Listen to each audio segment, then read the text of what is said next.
Welcome friends, इस video में हम पद्म अवार्ड्स 2022 का चर्चा करने जा रहे हैं। कौन-कौन से ऐसे लोग हैं जिनको पद्म अवार्ड से सम्मानित किया गया, पूरा हम इसके बारे में स्टडी करेंगे क्योंकि इससे कुछ क्वेश्चन एग्जाम में बनते हैं।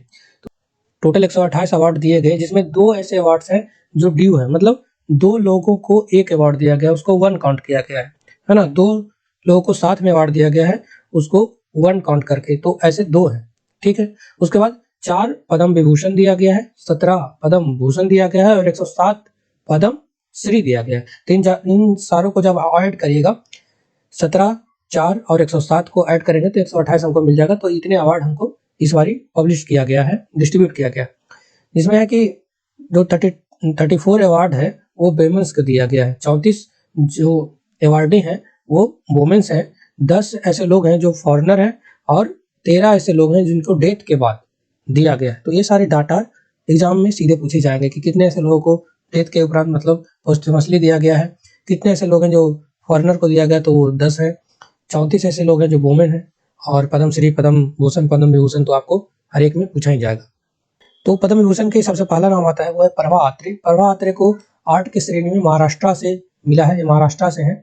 और राधे श्याम जो खेमका है इनको मिला है लिटरेचर के फील्ड में।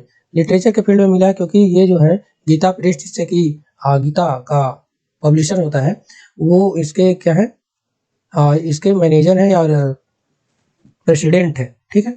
उसके बाद बिपिन रावत आप जानते हैं ये सीडीएस थे, तो इनके बारे में तो आप जानते हैं, इनके बारे में बतलाने की जरूरत नहीं है। उसके बाद है कल्याण सिंह। कल्याण सिंह यूपी के पूर्व सीएम रह चुके हैं। गुलाम नबी आजाद पहले जम्मू कश्मीर के सीएम थे और राज्यसभा के सांसद और लोकसभा के कई एक बार सांसद रह चुके हैं, तो इनका नाम भी आप जानते हैं। तो ये चारों लोग थे जिनको पद्म भूषण, पद्म विभूषण दिया गया। और पद्म भूषण जो गुलाम नबी आजाद को दिया गया। उसके बाद विक्टर बनर्जी, ये वेस्ट बंगाल के एक एक्टर थे, इन्होंने बहुत सारे फिल्मों में काम किया, तो आर्ट के क्षेत्र में मिला है। उसके बाद गुरमीत वावा, ये पंजाबी सिंगर हैं, फोक सिंगर, तो इनको भी मिला है। उसके बाद नटराजन चंद्रशेखरन, नटराजन चंद्रशेखरन को ये टाटा सन्स के चेयरमैन है, तो इनको भी अवार्ड मिला गया है। उसके बाद जो भारत बायोटेक जो कि इस बार का वैक्सीन बनाया था कोविड-19 का, तो इनके दोनों लोगों को ये ड्यू में इनका एक नाम आता है, वो कृष्णा एल्ला और सुचित्रा एल्ला, इन दोनों को मिला है। उसके बाद है मधुर जाफरी। मधुर जाफरी को पद्म भूषण अवार्ड मिला है किसके फील्ड में, ये फूड एंड टेक्नोलॉजी के फील्ड में और ये ब्लॉग के फील्ड में, फूड ब्लॉग के फील्ड में इनको दिया गया है। तो आपको ये ध्यान रखना है पद्म भूषण 2022 के लिए। फिर देवेंद्र झाझारिया जो कि पैरा एथलीट है, जो ओलंपिक में बहुत सारे मेडल ला चुके हैं, तो उनके बारे में उनको दिया गया पद्म भूषण। उसके बाद राशिद खान को दिया गया है, ये एक इंस्ट्रूमेंट प्ले करते हैं और वोकलिस्ट है ना, क्लासिकल वोकलिस्ट। उसके बाद है राजीव महर्षि। राजीव महर्षि का नाम आप जानते होंगे, ये सीएजी रहे हैं हमारे। उसके बाद सत्य नडेला का नाम भी आप जानते हैं क्योंकि ये माइक्रोसॉफ्ट के सीईओ हैं, और गूगल के सीईओ सुंदर पिचाई, इन दोनों को भी मिला है पद्म भूषण अवार्ड। उसके बाद है साइप्रस पूनावाला, जो आप जानते हैं कि साइप्रस सीरम इंस्टीट्यूट के फाउंडर हैं और आधार पूनावाला के पिताजी हैं। तो इनका जो कोविशील्ड जो वैक्सीन है इनका है, तो इनके योगदान को लेकर के इनको दिया गया है। संजय राजा राम को दिया गया है, वो गेहूं के जो एक वेराइटी 480 हाई वेराइटी था, जो हाई वेराइटी है जो अभी टोटल 51 कंट्रीज में उपजाया जा रहा है, तो उनके योगदान को लेकर के इनको दिया गया है। ये मैक्सिको में रहते हैं, साइंस और इंजीनियरिंग के फील्ड में इनको दिया गया है। प्रतिभा रे, ये कौन है, ये उड़िया भाषा में ये लिटरेचर करते हैं, तो लिटरेचर और एडुकेशन के फील्ड में इनको दिया गया है पद्म भूषण अवार्ड।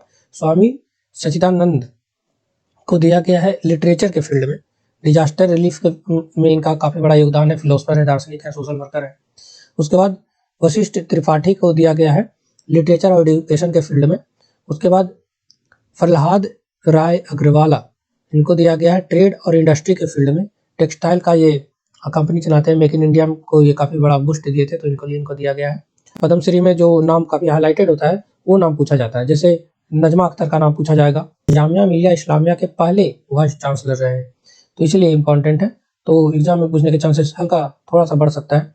उसके बाद जो सुमित अंतिल है, इनको मिला है स्पोर्ट के क्षेत्र में। स्पोर्ट वाले जितने भी मोस्टली इंपॉर्टेंट होते हैं तो पूछे जाते हैं, ऐसा नहीं है कि ये यही पूछा जाएगा कि किनको मिला है। सुमित अंतिल का नाम पूछ लिया जाएगा, आपको पूछा जाएगा कि कौन से गेम से रिलेटेड है, तो अभी ओलंपिक भी हुआ है तो काफी इंपॉर्टेंट है। तो ड्यू में हमने बताया था कि 2, एक पद्म भूषण में मिला ड्यू, जो कोवैक्सीन का जो दवा बनाए थे उनके वो कपल जो है उनको मिला है, जो श्री कृष्णा इल्ला और सुचित्रा इल्ला को मिला है। और एक टीओ मिला है, वो मिला है पद्मश्री में, वो कामलिनी अस्थाना और नालिनी अस्थाना, ये दोनों कथक डांस करती हैं, उत्तर प्रदेश की हैं, तो इनको भी मिला है। बाकी आपको प्रमोद भगत जो क्या बोलते हैं बैडमिंटन खेलते हैं, ये इन्होंने मेडल लाया था ओलंपिक में, इंपॉर्टेंट है। उसके बाद Neeraj Chopra gold medallist javelin throw, आपको याद रखना है।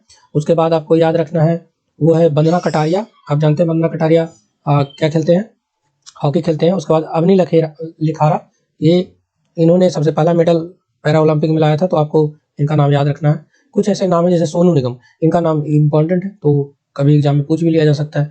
तो और ज़्यादा कुछ आपका जिस स्टेट से आप आते हैं, अगर स्टेट से रिलेटेड कोई एग्जाम दे रहे हैं तो अपने स्टेट से जितने भी अवार्ड मिले हैं, पद्मश्री, पद्म विभूषण, उन सारों को आप याद रखिएगा।